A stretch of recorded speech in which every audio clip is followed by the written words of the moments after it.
BJP ఇలా BC ప్రధానమంత్రి అంటున్నారు. కన్వర్టెడ్ బీసీ అని అంటే బాధపడుతున్నారు. ఇక్కడ ఉన్నది కూడా బీసీ నాయకులే. బండి సంజయ్ గారు గాని, ఈటల రాజేందర్ గారు గాని, లక్ష్మణ్ గారు గాని, వీళ్ళు ముఖ్యమైన నాయకులుగా బీసీ నాయకులుగా ఉన్నారు. మీరెందుకు దేశవ్యాప్తంగా 75 సంవత్సరాలుగా బీసీలకు అన్యాయం జరుగుతుందని చెప్పి కాంగ్రెస్ మీద మీరు గతంలో దుమ్మెత్తిపోసిండ్రు. ఇప్పుడు మీ ప్రభుత్వం మూడోసారి అధికారంలోకి వచ్చింది. బీసీ కమిషన్ వేసిండ్రు. బీసీకి రిజర్వేషన్లు చట్టసభల్లో ఇవ్వడానికి మీకు వస్తున్న సమస్య ఏంది? బీసీలకు స్థానికంగా లేదంటే విద్యా ఉద్యోగ ఉపాధి అవకాశాల్లో 50% రిజర్వేషన్లు కల్పించడానికి మీకు ఏం సమస్య వస్తున్నాయి? మీరీడ రాజకీయాల కోసం ఇష్టానుసారంగా మాట్లాడుతున్నారు. ఏదో అవునంటే కాదనిలే అన్నట్టుగా మీరు చేస్తున్న ప్రయత్నాలన్నీ కూడా చూస్తున్నాం. కానీ మేం డిమాండ్ చేస్తున్నాం. రేపు మా ముఖ్యమంత్రి గారు కూడా కేంద్రాన్ని డిమాండ్ చేయబోతున్నారు.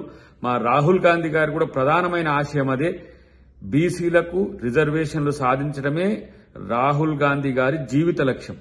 అందుకొరకే కాంగ్రెస్ పాలిత రాష్ట్రాల్లో తెలంగాణలో ఇలా బీసీలకు చట్టసభల్లో రిజర్వేషన్ల కోసం అనేది ఒక ప్రయత్నం చేస్తున్నాం. రేపటి రోజున మీ మీద కూడా పోరాటానికి దేశవ్యాప్తంగా రాహుల్ గాంధీ గారు ముందుకు వస్తున్నారు. మేం పాలించే రాష్ట్రాలు, అది కర్ణాటక గాని, హిమాచల్ ప్రదేశ్ లో గాని, జార్ఖండ్ లో గాని ఆ ప్రయత్నాలు మేము చేస్తాం. మరిన్ని ట్రెండింగ్ వీడియోల కోసం న్యూస్ 18 తెలుగు యూట్యూబ్ ఛానల్ ను సబ్స్క్రైబ్ చేసుకోండి.